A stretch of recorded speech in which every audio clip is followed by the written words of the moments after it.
Hello, and welcome to the Unafy PvP Community Spotlight. I'm your host, Merlin Emrys.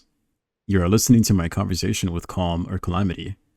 In this conversation, we'll be going into his backstory, some of the ups and downs of someone in his position, as well as some of his thoughts on 14's PvP and what he does for it.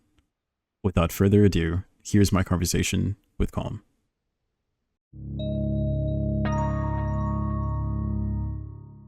Hello, everyone. Welcome to episode 1 of the Unify PvP Community Spotlight. I'm Merlin, and to open up this new segment, we have Calm, one of the pillars of the PvP community.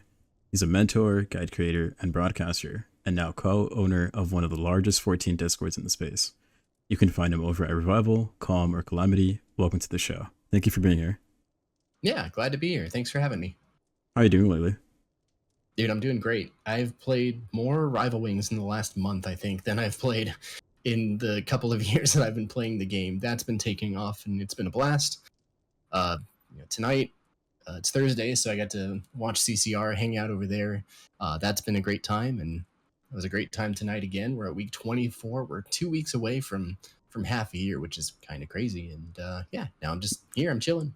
That's insane. I've been tuning in myself. That's over on your guys' Twitch channel, right? What's the URL for that? Yeah, that's twitch.tv/PvP Revival. I believe John has been working on that every single week.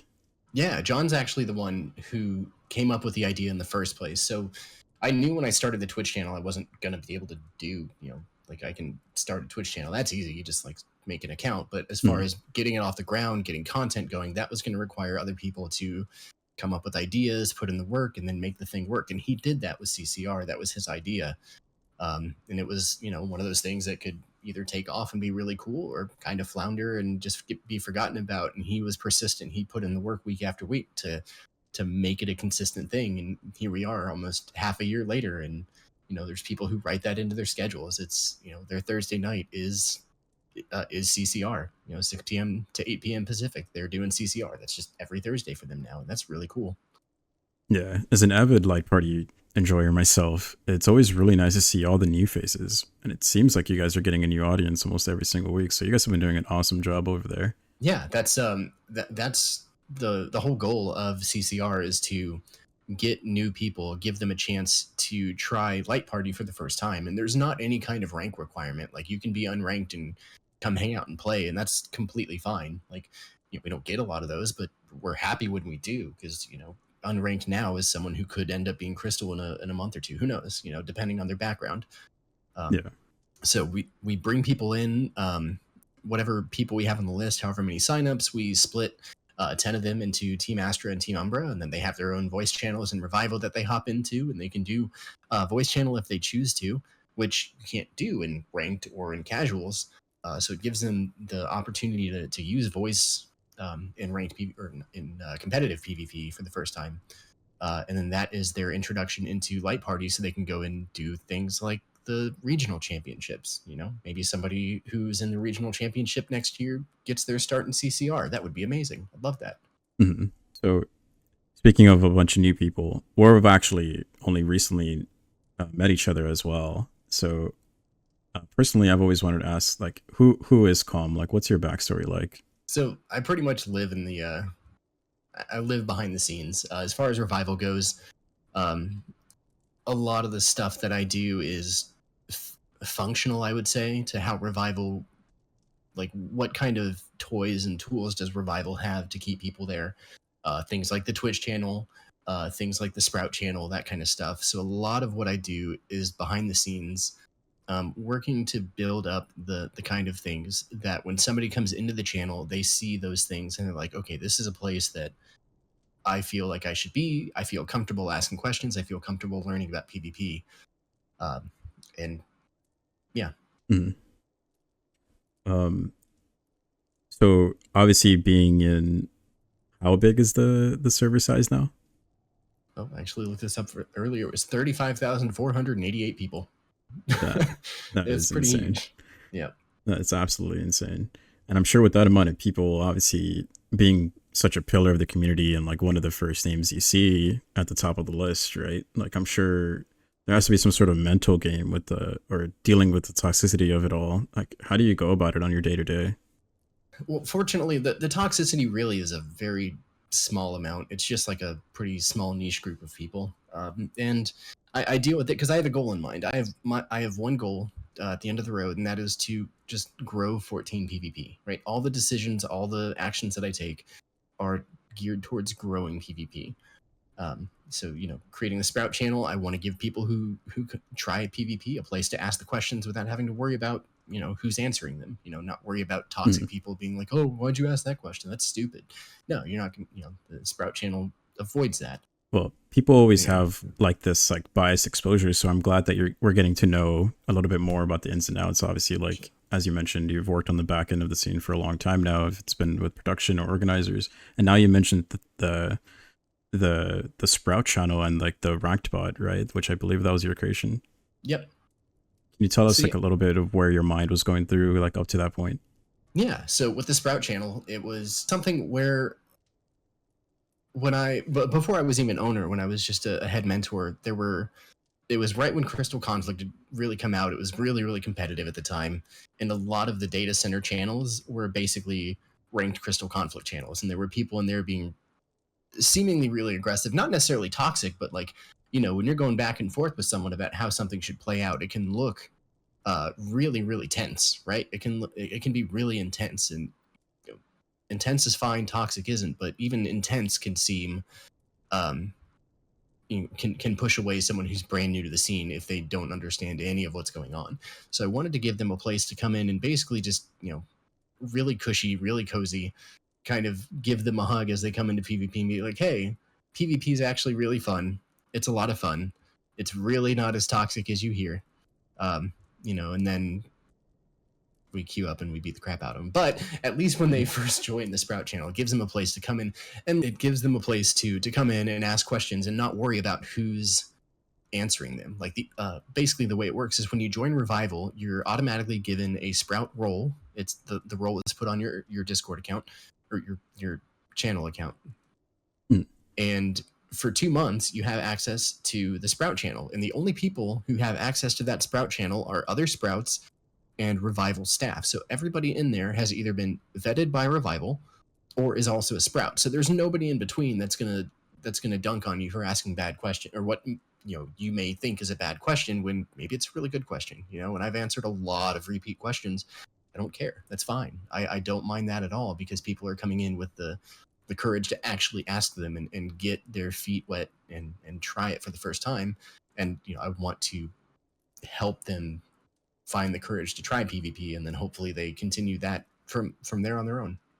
Yeah, it also helps kind of alleviate the fear, kind of like the barrier of entry for PvP has always been extremely difficult, right?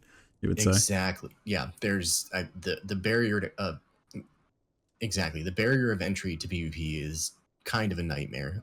They don't do really any. Actually, they don't do anything to explain how it works. When you unlock Frontlines, the Frontlines introduction is just the three teams like setting up in their entry zone and then running at each other. When you unlock Rival Wings, it's just the two teams setting up in their zone and they run at each other. And that's an Astragalus, which it has not been playable since I've played the video game. So there is no introduction to PvP. There's zero, right? Outside of some text. And that's just not good enough. So there needs to be some kind of place, some kind of soft landing, because otherwise it's just entirely trial by fire. Learn it on your own, do it on your own, figure everything out while you're getting the crap beat out of you. And for most people, they don't want to do that. So no wonder there's this stigma of, oh, PvP in 14 is bad. PvP in 14 is really, really good. Just there's no real way to get over that barrier to entry, that barrier of entry, um, Mhm. to help them get to the point where they realize, oh, this is actually a lot of fun. And that's what the Sprout channel is designed to do. It's exactly what it's meant to do is ease them into PvP better than the game actually does. I'm glad you brought up the Astrologos and like kind of how long you've been playing to go to show how long you've been playing the game now for. And obviously having such an audience and such a big channel and the outreach that you do like between probably hundreds of people, right? Like actively. How do you deal with like the mental pressure of it all? Or how do you have like a mental game? Do you just try to avoid things? Like how do you hammer it away? it goes back to the having a goal in mind, and everything that I do is like, okay, every individual decision is kind of like, okay, well, how do I do this in a way that it makes PvP better? Um, and as long as the stuff that I'm doing I know is making that happen, then it makes it really easy to shrug off a lot of other stuff. Like, there's a fair amount of the top end PvPers um, who don't feel comfortable in Revival anymore, because it used to be a place. Um, when I first started as owner, it used to be a place where they could just tag each other, shit on each other, and it just made it a really uncomfortable environment to be in. And eventually, I was like, dude, this can't stand. So I drew the line in the sand, and got rid of some of the best players uh, North America has to offer, because it was such a poor fit with the community that we were going for, Mm. that it had to be done. Um, and naturally, they're friends with a lot of other very good players, and those people aren't very happy with me. And I've definitely taken some punishment for that in the ranked bracket.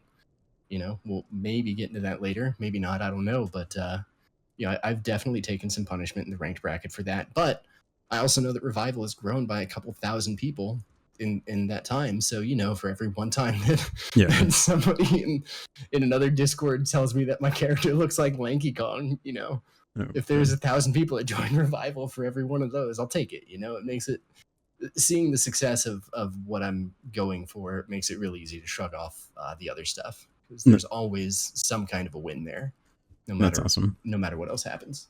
That's good to hear. I mean, it's all for the benefit of the community, right? Like, big Yeah, picture here. exactly. It's all for the benefit of the community. What was the path like up to the point of co-owner now? Well, it actually moved really fast. I've been in Revival for, I just looked at this earlier too, 5 days more than 2 years, 2 years and 5 days. So it hasn't really been very long, and I've been owner for 12 months of that. It's basically been half of my time, so it moved really, really fast. So I'd already been very familiar with MMO PvP. I'd played World of Warcraft for well over 10 years before ever coming over to 14. I started in Burning Crusade a long time ago, 2008. Um, and then tried 14 for the first time in BFA when everyone was leaving BFA. And then I went back for Shadowlands when everyone was on Copium, hoping that Shadowlands would be better. Played that for 2 months. It wasn't better, so I left again. Uh, Before the Asmongold wave, I can be proud in that I left before that. But yeah, that was when I started playing. Was basically Shadowbringers.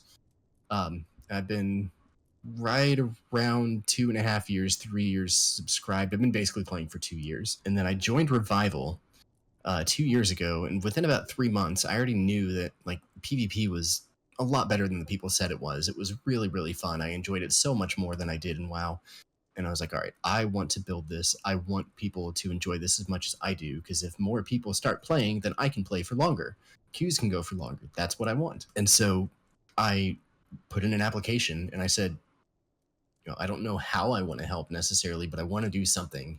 What I want to find a way to help grow PvP. And they were like, well, we have a kind of a catch-all, and that was community staff. So my name turned to pink in Revival, and that was cool. I started out as a community staff, and then played for a couple more months, and then I was like, well, I was literally a teacher for 2 years before I ever did any of this. I have teaching experience, and I'm also love PvP, so I can put the two together, and I can be a mentor. And then I was given mentor.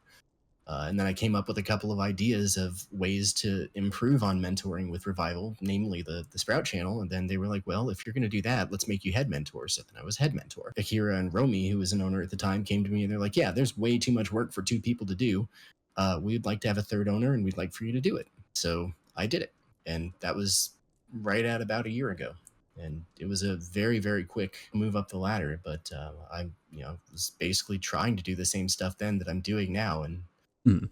it's really cool to be able to to have the ability to do the stuff that I had in mind then, and implement the kind of things that I had in mind. It's really cool to see. Is there any other thing that is like a massive accomplishment or achievement uh, that you might have done already for Revival along the way? Yeah, so I think the biggest personal achievement that I sent in through Revival, that I've added to Revival, is the queue up ranked bot. Basically, the queues were dead for like 2 months at the end of last season, and I was like, well, there's not really anything else to do. I'm not enjoying Frontlines by myself. I want rank queues to pop. I'm going to see if I can get them to pop on my own. So I started, Chat GPT. Thank God, it's fantastic. I started, like one function at a time. Like, okay, well, how can I do this? Okay, well, how can I do this? And just built it up little by little. And I started realizing more and more, like, hey, this can work. This is something that actually works. And I had a couple of my friends um, join my personal Discord and hop into the channel where I was editing it. And they're like, dude, this idea is amazing. And I was like, okay, cool. I'm gonna keep doing it. It's the first time And I hear anything of its kind, right?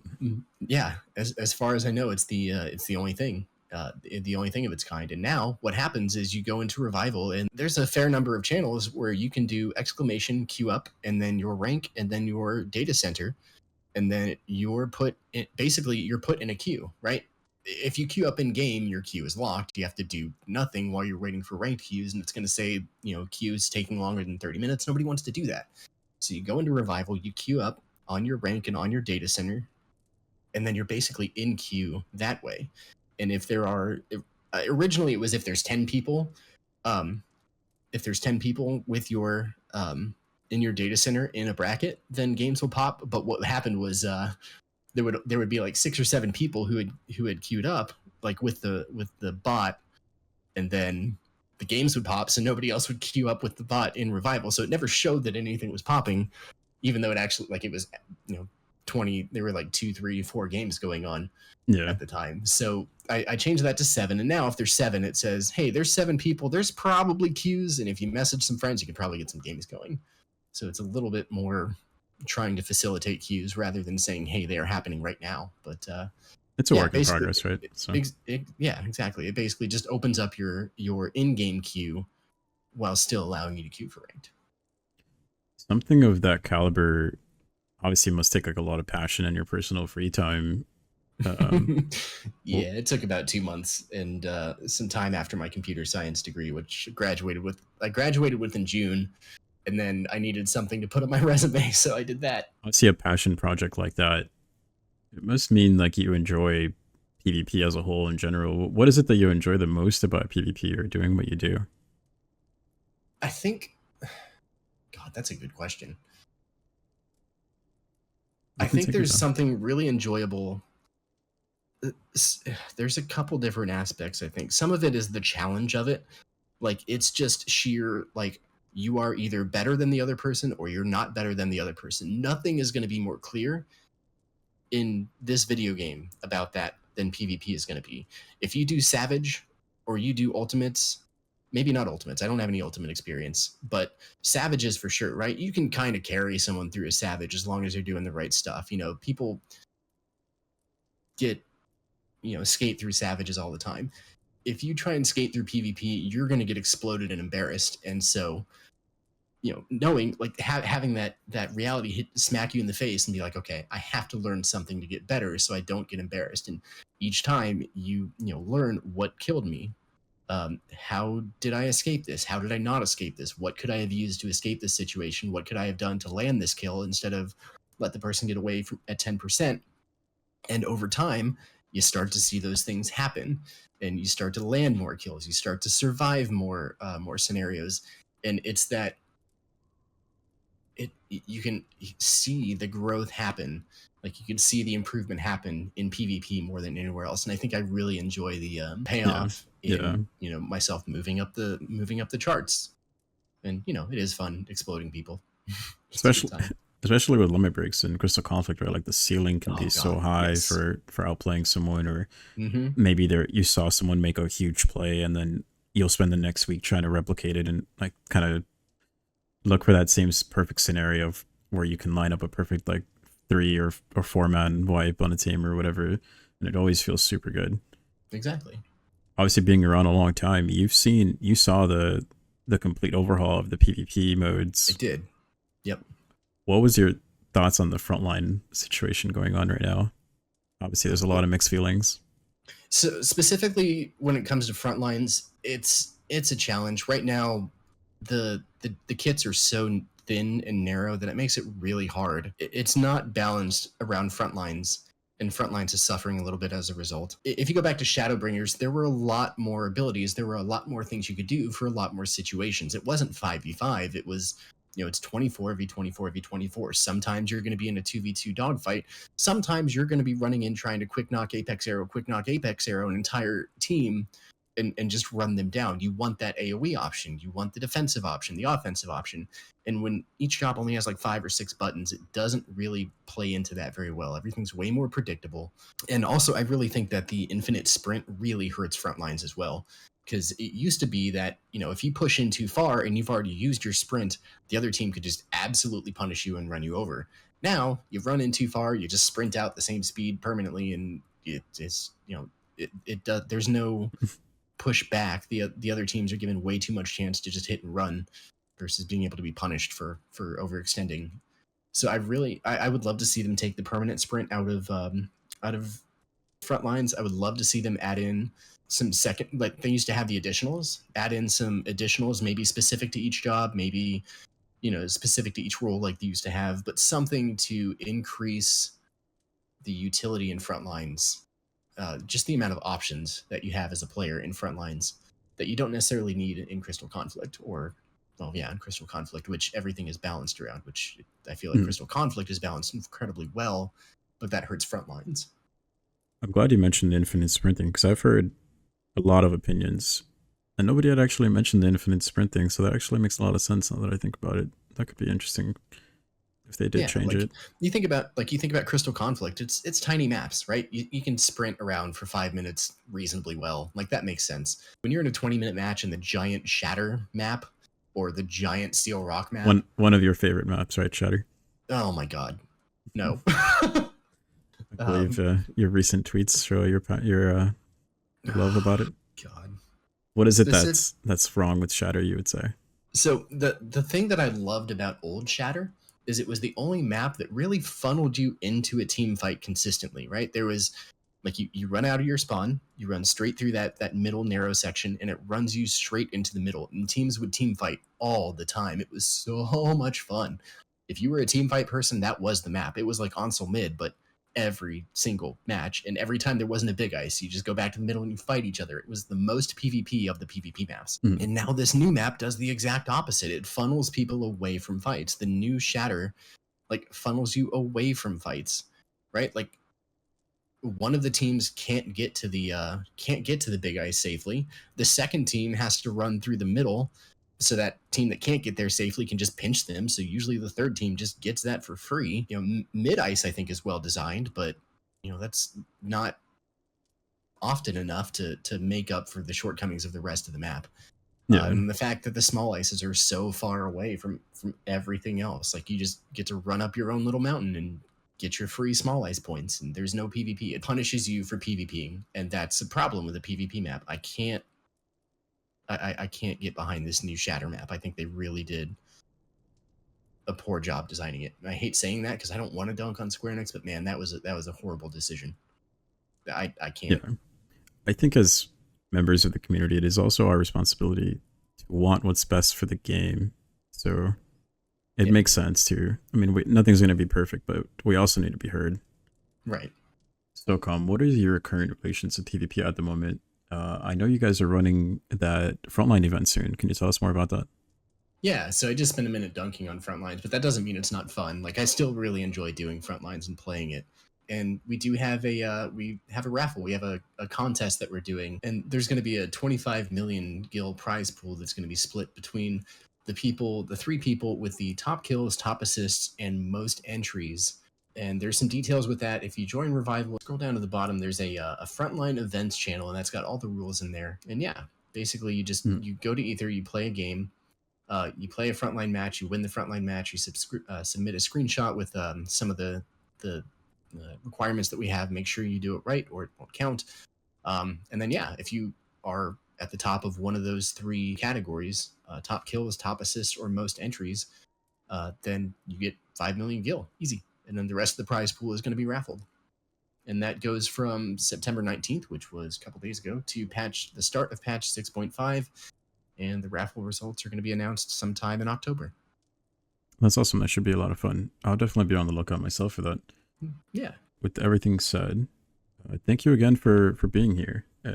As I mentioned, people have like this biased exposure, and they tend to hover over the negative information about people that they don't really know without taking the time to form their own opinion. Is there anything you want to say to like the majority of the folks out here in the PvP scene? I mean, I'm not too necessarily concerned with with what people say or don't say. I can't control any of that. Like I said, there's 35,000 people. They're all going to have their own opinion. I just, some's going to be good, some's going to be bad. It'll balance out. So I just, keep chugging forward, trying to Mhm. build PvP and help people have fun, and just be who I am, which is, friendly, fun, calm. Just try and be fun and chill and enjoy PvP and show that you can you can do PvP and be really good at it, and to be a black mage and turn people into ice cubes and blast the shit out of them and drops Bahamut on a whole cluster of people and giggles, I'll make sure to keep a lookout for you to focus target you to kill you. Well, Um, fortunately, I'm very easy to pick out. nobody Gosh, plays nobody Ellison. plays female Allison. So you're known as a guide creator. Is there any like a shout out you want to give like to your personal self, or maybe a channel of your own? Yeah, so going along with the Sprout channel that I created before I was owner, I was putting together videos on my YouTube channel with the same intentions of helping people understand PvP, helping them bridge that gap, that barrier to entry. And so there's a lot of really beginner guides on YouTube. There's some intermediate guides, and then I've got a ranked crystal match that I played where I spend 25 minutes going through the VOD, pausing, talking about my decisions. What am I looking at? Who am I attacking? Why am I attacking them? Why am I going in? Why am I running? Just completely breaking down everything about the match, like a 25, 30-minute video on a 5-minute game. So there's something in there for everybody. And that's going to be at youtube.com/comlamity. And I actually just finished putting together my first video in 9 months earlier today, and that's going to be a mech showcase on how to use the mechs in Rival Wings. Mhm. Because again, there's nothing that says how to use the mechs, and the number of oppressors that I see launching launching missiles at people, or the number of cruise chasers that I see trying to chop down towers. Like, no, you don't do that. You don't spin attack players with the cruise chaser. That's not what it's for. It's like, so I'm like, all right, here, I'll do a guide, and yeah, got that just about ready to go, and That's it's awesome. really exciting to be back into that too. Or in my case, the lack of mechs of people too afraid to get on them. Lastly, you guys have a direct Discord URL, or we'll be obviously linking all the socials down below. But you guys have a direct Discord URL to Revival, We right? do. And Yep. that's just Discord.gg/PvP Revival. awesome. Well, I think that about wraps up all of my questions. Thank you again for coming out and doing this. Yeah, thank you for having me.